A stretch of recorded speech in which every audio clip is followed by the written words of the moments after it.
Hey, race fans! Man, I'm glad you guys tuned me in today. Yeah, we got a lot of things going on. The other tractor taking our advice, I guess. The guys are helping them. We got cars going over there, and that's going to help us out, and it's going to help them out, and it's going to help the race fans out. And everybody wins. And Elizabeth, now check this out. Now, I hope the heck you like it. Now, let me tell you something. Elizabeth is our first granddaughter, okay? And she came into our lives at the right time. And I mean, she came at the right time.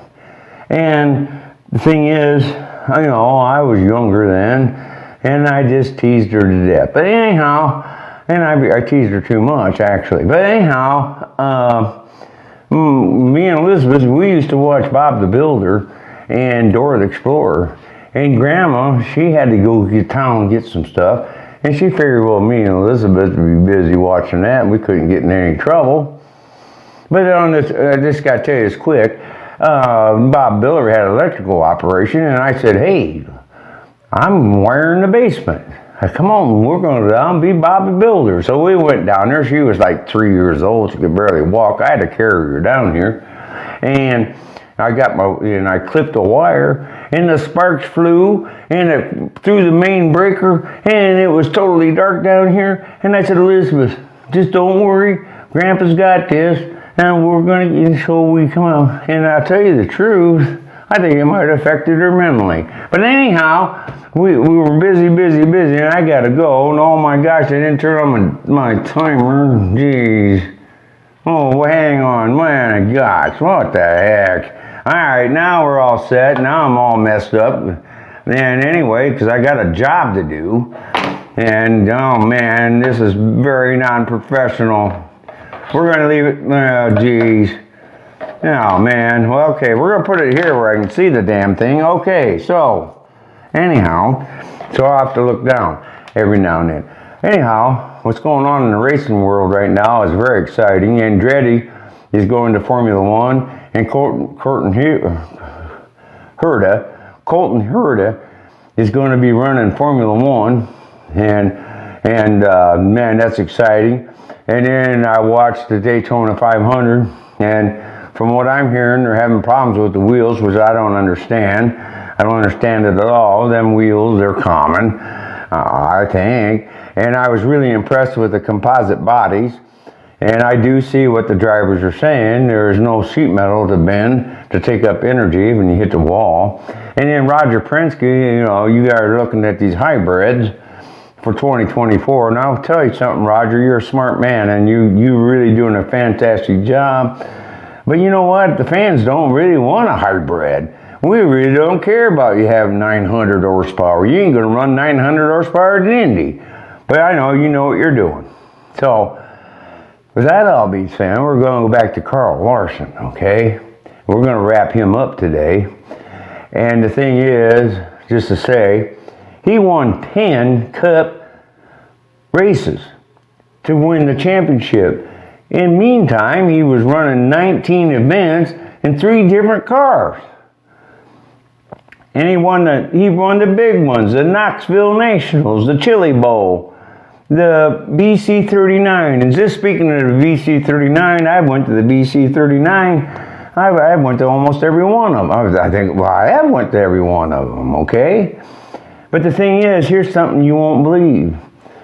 The BC39 is driven to save lives. That's what it's all about. And Clausen donated these organs. And guess what? I was sitting right next to the guy that had Clausen's heart. I'm not kidding you either. And he wasn't a race fan before he had his heart replaced, but he is now. Okay? That's pretty neat, ain't it? I think it's neat.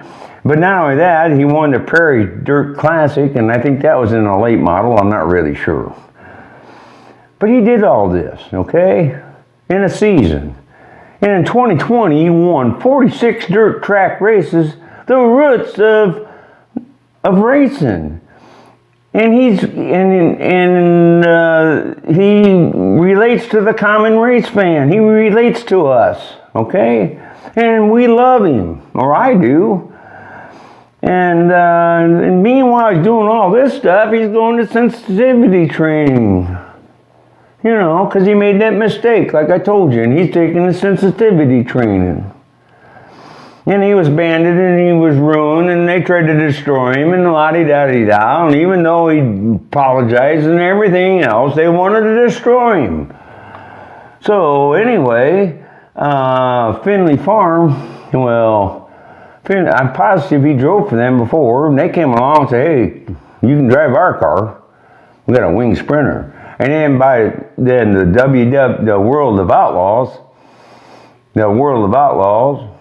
probably the greatest dirt sprint series in the United States, they said, hey, we know you made a mistake. You can run for us. Run with us. And then he got into that, and meantime, then of course USAC came along, and everybody kind of came along because he was filling seats. People were coming to see this kid run, okay? And we all forgave him. We knew he made a mistake. But hey, he made a mistake. He apologized. My gosh. And we wanted to see him race. And, you know, anybody in your brains knows he's going to be the greatest race driver ever. He's going to be better than A.J. Foyt and Mario Andretti and all them guys. He's the modern racer. I mean, he's going to be big time. And the thing is, while that's all going on, Tony Stewart wanted to hire him to be on his race team in Cup or in NASCAR. And he's working on NASCAR, and Ford Motor Company come along and said, well, he ain't driving our car. Or he's not using our engine.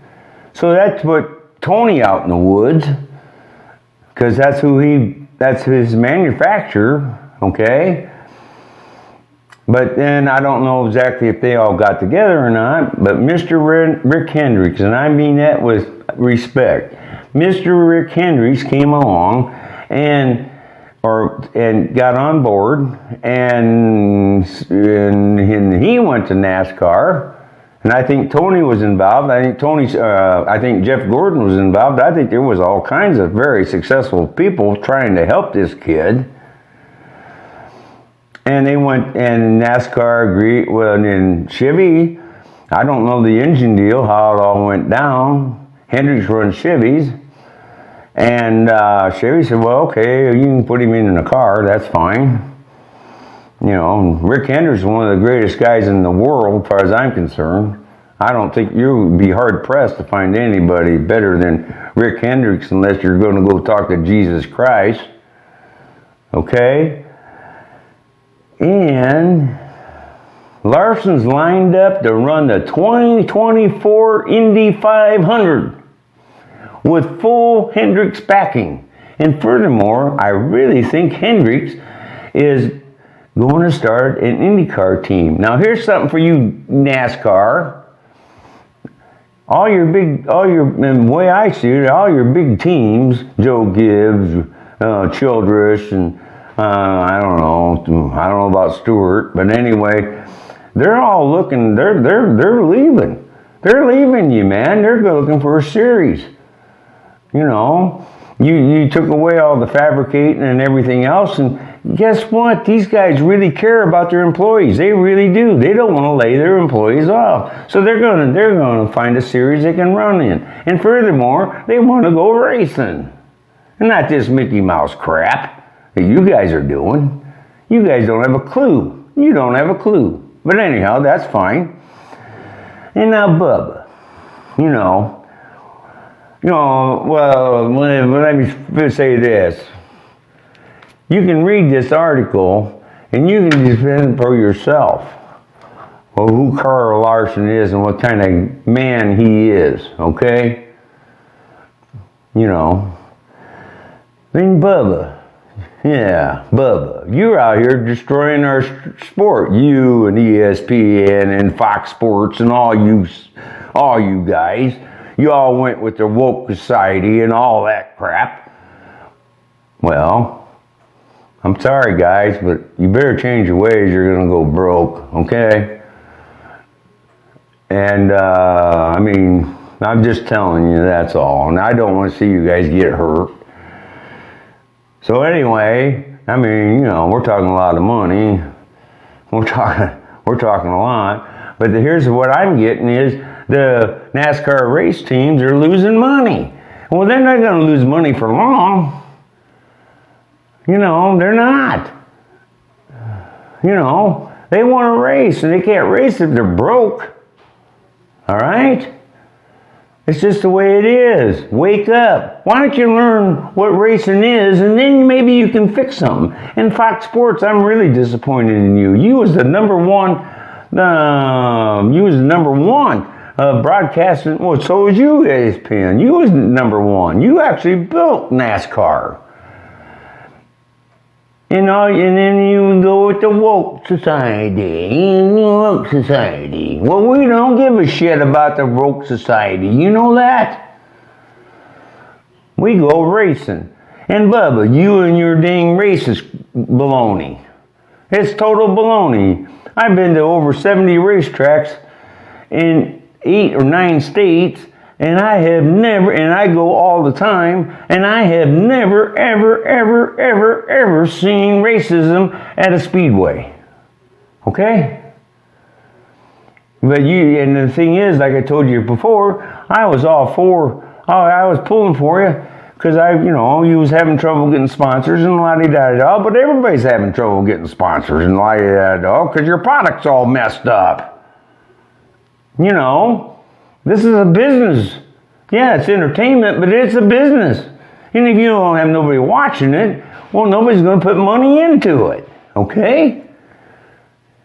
Why don't you guys wake up? And Bubba, why don't you just learn how to... I know you can drive. You're one heck of a plate racer. I mean, I'd say you ride it with the best. I don't think... you are darn good in plate racing, and you're in good equipment. Well, quit screwing around. And furthermore, you wrecked your teammate, Kurt Busch. You know how much money that cost Denny Hamilton and John Jordan? Huh? You better wake up. You better get your head out of your kazoo. I'm telling you. You got an opportunity of a lifetime. You got good equipment now. And you're getting sponsorship. But racism's not the way to get it, okay? And destroying the sport, I guess what you want to do, Bubba, you'll be the only guy out there. Then you can win a race. Because outside of plate racing, as far as I can see, you're less than an average driver. So why don't you get on a simulator or something, or go back to a late model, or do something other than your races crap, and learn how to drive, okay? Sorry about that, guys, but that's just the way I feel about it. And the thing is, like I always say, when you're out on the street, when you're getting your gas, whatever, at the grocery store, believe me, at the grocery store, my gosh. Oh, I'll just tell you, at the grocery store, the baggers, there's 2 baggers there. They're friends of mine. I'm taking them rowdy. The next time Connie and I go to the store, I'm taking 2 cans of rowdy with me. I'm going to give it to them. I'm going to warn them, you better be careful with this stuff, because this stuff is really powerful. I mean, that stuff is unreal, okay? It's unbelievable. I'm going to give them 2 cans. Then I'm going to tell them if you want more, because you got to go through Amazon, and there's a thing down there on my thing. Oh, speaking of that, geez, I'm a little loose, geez, old Pete. But anyhow, down in the deal there, I got a, down there in them, whatever the heck it is, you can just click on that, and you can just order your rowdy right there, just punch the button. But anyway, and Kyle Busch, I mean, I like Kyle Busch, okay? But I really like Rico, okay? I mean, well, I like them both. But Rico's my sprint driver, okay? And anyhow, okay, I gotta go. I really, really do. Thanks for watching, guys. And just make somebody's day. Thanks for watching.